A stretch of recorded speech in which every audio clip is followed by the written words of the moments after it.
The fundamental difference between those who build wealth and those who struggle is how they perceive a single dollar. A poor mindset sees a dollar as a tool for consumption, something to be traded immediately for a coffee, a snack, or a digital skin in a video game. To them, money is a fleeting guest. But a rich mindset sees every single dollar as a seed. Imagine a farmer. He does not eat his last bag of seeds because he knows those seeds are the only thing that can create a harvest. In the world of finance, every $1 you save and invest is a money soldier that goes out to work for you. When you spend $1 today, you are not just losing $1. You are losing the $10 or $20 that money would have become over 20 years due to compound interest. The rich mindset prioritizes future freedom over temporary dopamine. It is the ability to delay gratification. While the average person feels the itch to spend as soon as their paycheck hits their bank account, the wealthy individual feels the urge to deploy that capital into an asset. They understand that being rich is about how much you keep and how hard that money works for you,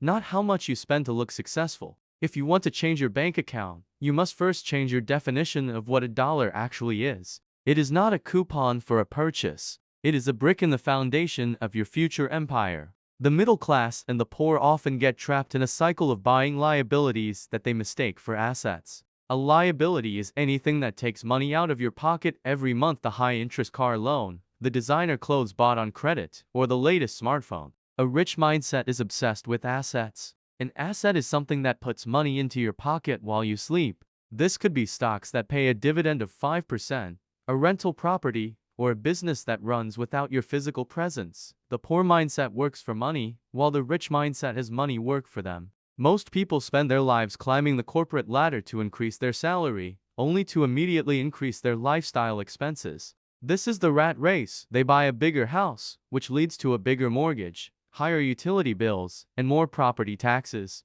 Now, they are trapped. They cannot quit the job they hate because their liabilities own them. The rich mindset focuses on building a money machine first. They live below their means for a few years, funneling every spare cent into assets. Eventually, the income generated by those assets covers their lifestyle. At that point, work becomes an option, not a necessity. The goal is not to look rich. The goal is to be wealthy. A person driving a 10-year-old Toyota with $1 million in the bank is significantly wealthier than the person driving a leased Porsche with $0 in savings. To a poor mindset, the stock market or starting a business feels risky or like gambling. This fear usually stems from a lack of financial education. Because they do not understand how the economy works, they prefer the perceived safety of a savings account, even though that account is losing 3% or 4% of its value every year to inflation. They are losing money safely. The rich mindset understands that the greatest risk of all is relying on a single source of income, a job.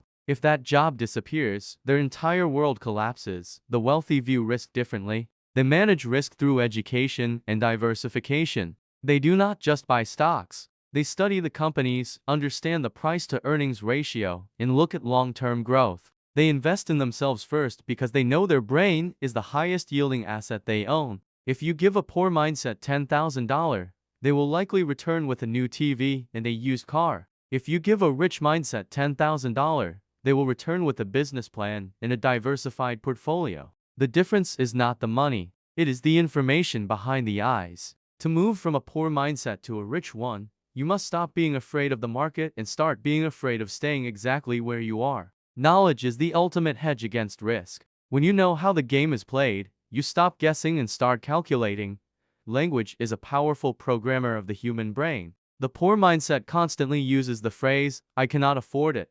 This phrase is a mental dead end. As soon as you say you cannot afford something, your brain stops looking for solutions. It shuts down. It accepts defeat. The rich mindset, as famously noted by financial experts, replaces that phrase with the question, "How can I afford it?" This simple shift in vocabulary changes your brain from a passive observer to an active problem solver. When you ask how, you begin to look for side hustles. You look for ways to cut unnecessary costs, or you find ways to increase your value in the marketplace so you can earn a 20% raise. The rich mindset does not wait for a lucky break or a government stimulus check. They take 100% responsibility for their financial situation. If they want something, they create the value necessary to obtain it. The poor mindset often feels like a victim of the system, blaming the economy, the boss, or their parents. The rich mindset realizes that while they cannot control the wind, they can absolutely adjust their sails. They focus on their circle of influence, the things they can actually change.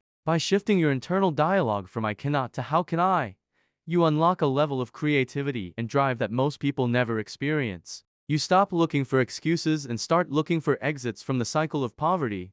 The most significant divide between these two mindsets is the valuation of time. The poor mindset is willing to trade huge amounts of time to save a small amount of money. They will drive across town for 30 minutes to save $5 on groceries. They will spend hours searching for a coupon to save 10% on a pair of shoes. They treat time as if it were an infinite resource and money as if it were scarce. The rich mindset knows the opposite is true. Money is infinite, the world is literally printing more of it every day. But time is the only truly finite resource. Once a minute is gone, it never returns. The wealthy are obsessed with buying back their time. They hire people to mow their lawn, clean their house, or manage their emails. Not because they are lazy, but because they know their time is better spent on high-leverage activities, like learning a new skill or growing their business. They would rather pay $50 to save an hour if that hour allows them to generate $500 in value. This is called leverage. The rich mindset builds systems that detach their time from their income. While the average person is paid by the hour, the wealthy person is paid by the results their assets produce. If you want to be rich, you have to stop thinking about your hourly wage and start thinking about the value of your output. Protect your time as if it were your most valuable currency, because it is. There is an old saying that you are the average of the 5 people you spend the most time with. The poor mindset often surrounds itself with people who complain, people who have lottery ticket mentalities, or people who discourage growth because they are afraid of being left behind. In this environment, talking about investing or saving 10% of your income is seen as acting better than everyone else. This social pressure keeps people stuck in low-level thinking. The rich mindset intentionally seeks out environments that challenge them. They want to be the poorest person in the room because it means they have the most to learn. Wealthy individuals understand that your network is your net worth. They seek mentors, join masterminds, and surround themselves with people who talk about ideas, not people. They know that a single conversation with someone who has already achieved a $1 million net worth can save them 10 years of mistakes. While the poor mindset is competitive and secretive, the rich mindset is often collaborative. They understand that the economy is not a pie where if one person gets a slice, there is less for everyone else. They see wealth as an expanding ocean. By upgrading your social circle and your environment, you naturally upgrade your expectations for yourself. You begin to see success as normal rather than an anomaly. Changing your mindset often requires changing your surroundings, and the rich mindset is never afraid to walk away from a crowd that is headed in the wrong direction.